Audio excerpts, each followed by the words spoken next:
2025 megastar മമ്മൂട്ടിയുടെ ആദ്യ സിനിമയാണ് Dominic and the ladies purse എന്ന് പറയുന്ന സിനിമ. ഈ സിനിമ ഇന്ന് റിലീസ് ആയിട്ട് നമ്മുടെ മുന്നിലേക്ക് എത്തിയിട്ടുണ്ട്. സിനിമയുടെ വിശേഷങ്ങൾക്ക് പോകുന്നതിന് മുന്നേ ഒന്ന് രണ്ട് കാര്യങ്ങൾ പറയണം. ഏതൊരു സൂപ്പർ താര ചിത്രം ഇറങ്ങുമ്പോഴും സിനിമയ്ക്ക് ഫാൻസിന്റെ കൂടെ തന്നെ ഹേറ്റേഴ്സ് ഉണ്ടാവും. ഹേറ്റേഴ്സിന്റെ പരിപാടി എന്താണ്? സിനിമ ഇറങ്ങുന്നതിന് മുന്നേ തന്നെ നല്ല രീതിയിൽ ഡീഗ്രേഡിങ് കാര്യങ്ങൾ ചെയ്യുക എന്നുള്ളതാണ്. ഈ സിനിമയ്ക്കും ആ ഒരു സമാന രീതി തന്നെ സംഭവിച്ചിട്ടുണ്ട്.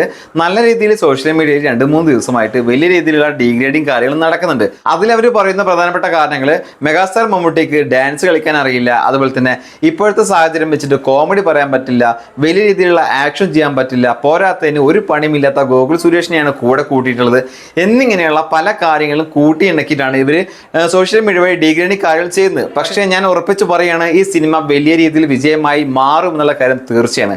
അതിൻ്റെ പ്രധാനപ്പെട്ട കാരണങ്ങൾ ഞാൻ ഇവിടെ എണ്ണി പറയാൻ പോവുകയാണ്. അതിൻ്റെ പ്രധാനപ്പെട്ട ആദ്യത്തെ കാരണമായിട്ട് പറയാനുള്ളത് സിനിമയിലെ നായകനായിട്ടുള്ള മമ്മൂട്ടിയെ തന്നെയാണ്.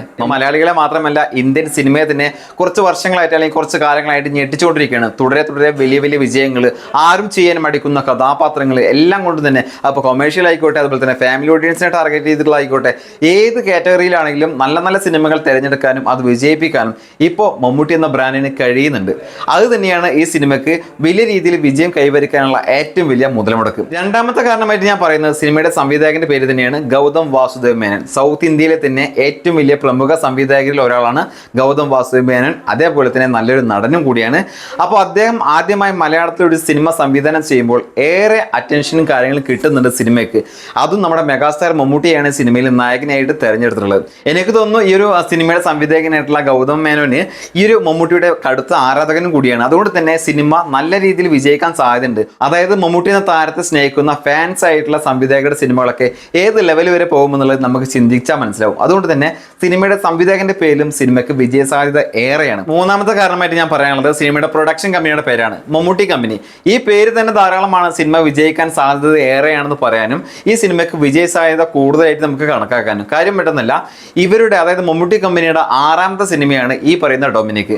മുൻപത്തെ 5 സിനിമകൾ എടുത്തു നോക്കിയാൽ നമുക്ക് എല്ലാവർക്കും അറിയാം 5 സിനിമകളും ഏത് ലെവലിൽ മലയാളികൾ ഞെട്ടിച്ച സിനിമകളാണെന്നും ഏത് തരത്തിലുള്ള സിനിമകളാണെന്നും. നൻപകൽ നേരത്തെ മയക്കം, റോഷാക്ക്, അതേപോലെ തന്നെ കാതല്, പിന്നെ കണ്ണൂർ സ്ക്വാഡ്, അതുപോലെ തന്നെ ടർബോ, ഈ 5 സിനിമകളും മമ്മൂട്ടി കമ്പനിയാണ് നിർമ്മിച്ചത്. അതുകൊണ്ട് തന്നെ ഈ ഒരു പ്രൊഡക്ഷൻ കമ്പനിയുടെ പേര് തന്നെ മതി ഈ സിനിമയുടെ വിജയ സാധ്യത മനസ്സിലാക്കാൻ.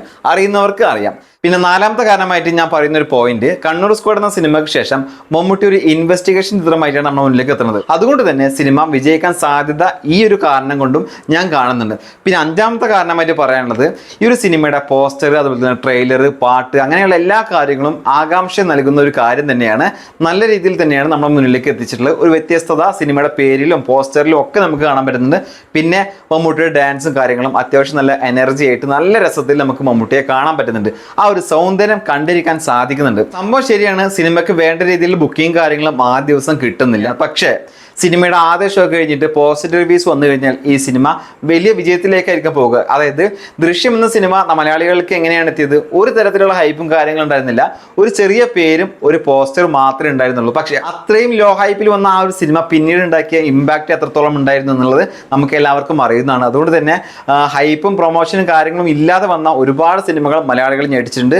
ആ ഒരു ഗണത്തിലേക്ക് ഈ ഒരു സിനിമ പോകുമെന്നുള്ള കാര്യം തീർച്ചയാണ്. ഇപ്പോഴത്തെ ട്രെൻഡ് അങ്ങനെയാണ്, റിവ്യൂ കണ്ടിട്ട് ആളുകൾ ഇപ്പോൾ സിനിമയ്ക്ക് പോകുള്ളൂ എന്നുള്ള ഒരവസ്ഥയിലേക്ക് എത്തിയിട്ടുണ്ട്. അപ്പോൾ എന്തായാലും സിനിമ കാണാൻ ഞാനും പോകുന്നുണ്ട്.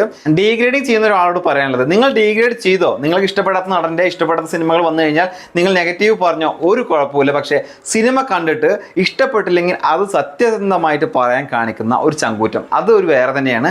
അതുകൊണ്ട് തന്നെ നിങ്ങൾ സിനിമ കണ്ടിട്ട് നിങ്ങൾക്ക് ഇഷ്ടപ്പെട്ടാൽ ഇഷ്ടപ്പെട്ടെന്ന് പറയുക, ഇഷ്ടപ്പെട്ടില്ലെങ്കിൽ ഒരു മടി വിചാരിക്കേണ്ട, ഇഷ്ടപ്പെട്ടില്ല എന്ന് പറയുക തന്നെ വേണം. ഞാൻ എന്തായാലും സിനിമ കാണാൻ വേണ്ടി പോകുന്നുണ്ട്. പോയി വന്നതിന് ശേഷം ഞാൻ റിവ്യൂ കാര്യങ്ങൾ നിങ്ങളുടെ മുന്നിലേക്ക് എത്തിക്കാൻ ശ്രമിക്കാം. നിങ്ങൾക്ക് കാണാൻ താല്പര്യമുണ്ടെങ്കിൽ ചാനൽ നോട്ട് ചെയ്ത് വെക്കുക.